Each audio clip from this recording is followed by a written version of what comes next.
Good morning, students. Now we will have talks about xylem transport in plants. The vascular tissue called xylem carries water and minerals mixed in it from the roots upward through the stem and the branches up to the leaves. This is done as follows. In a plant, water moves up continuously from the leaves through the pores called stomata. This process is called transpiration.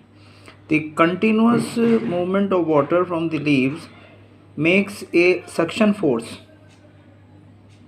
which pulls water from the roots upward through the stem and moves up till the leaf.